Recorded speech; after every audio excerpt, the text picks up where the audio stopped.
हमारी संस्कृति, हमारे संस्कार सदा रहें हमारे साथ। सब्सक्राइब करें तिलक। 22 जनवरी 2024 का निकटतम आ गया है। उनकी तपस्या व्यर्थ नहीं गई। अयोध्या का और ब्रज का तो बिल्कुल चोली दामन जैसा साथ है, इतनी घनिष्ठता का साथ है। राम जी जन जन के राम हैं, इसलिए झोंपड़ी से लेकर महलों तक उनकी पूजा और उपासना की जाती है। तिलक लगाने से हमें वास्तविकता का बोधन होता है कि हम वैष्णव व्यक्ति हैं। पुण्य अयोध्या तीर्थ है, सब तीर्थों का सार, भव भव के बंधन कटे। जय श्री कृष्णा, जय श्री राधे। मैं क्रांतिकारी संत स्वामी सत्यमित्रानंद श्रीधाम वृंदावन से संपूर्ण माँ भारती की तरफ से और जितने भी हमारे अवधवासी और हमारे व्रजवासियों की तरफ से संपूर्ण अवधवासियों को बहुत बहुत उन भूत आत्माओं के त्याग और बलिदान का जो अलौकिक और दिव्य जिन्होंने श्री रघुनाथ जी के मंदिर के लिए अपना अमूल्य बलिदान दिया है, वो विलक्षण समय 22 जनवरी 2024 का निकटतम आ गया है। उनकी तपस्या व्यर्थ नहीं गई। प्राणों से प्रिय जाने अयोध्या, प्राणों से प्रिय जाने अयोध्या, विष्णु चक्र सुदर्शन धारी। प्राणों से प्रिय जाने अयोध्या। श्री राम जी राष्ट्र के देवता हैं, इसलिए राष्ट्र मंदिर की स्थापना होने पर आपको बहुत बहुत मंगलमय शुभकामनाएं, बधाई। आपके तिलक चैनल के माध्यम से राम जी जन जन के राम हैं, इसलिए झोंपड़ी से लेकर महलों तक उनकी पूजा और उपासना की जाती है। ऐसी विलक्षण प्रतिभा के इतना आनंद पूरे माँ भारती में छा रहा है। और बहुत बहुत शुभकामनाएं। 22 जनवरी को सब अपने जहाँ जो बैठा है अपने घर पर 5 दीपक से लेकर के जितनी उसकी सामर्थ्य है दीपदान महोत्सव बनावें, सुंदरकांड करें, रामायण का पाठ करें। धन्य पिता दशरथ अरु धन्य है, चारों कुमारों की तीनों मैया।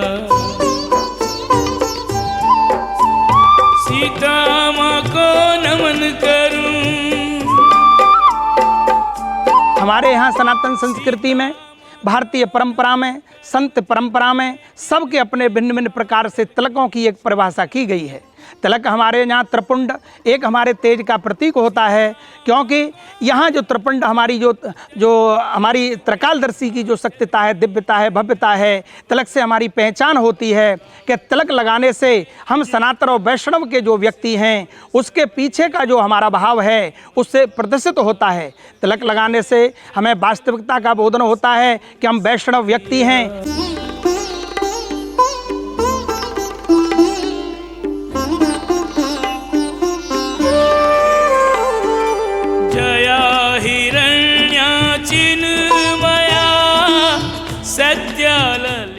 जब त्रेता युग के अंतर्गत जब उस समय महाराज दशरथ जी के कोई संतान उत्पत्ति नहीं हुई, तब ब्रज के बहुमूल्य 2 संतों ने अपनी पुत्रेष्ट यज्ञ करते हुए, जिसमें सौवर ऋषि और हमारे श्रृंगी ऋषि के द्वारा पुत्रेष्ट यज्ञ किया गया अयोध्या जी में, और उनके द्वारा अग्निपुत्र के रूप में हमारे श्री रघुनाथ जी 4 स्तंभों के रूप में, भाइयों के रूप में और प्राकट्य हुआ।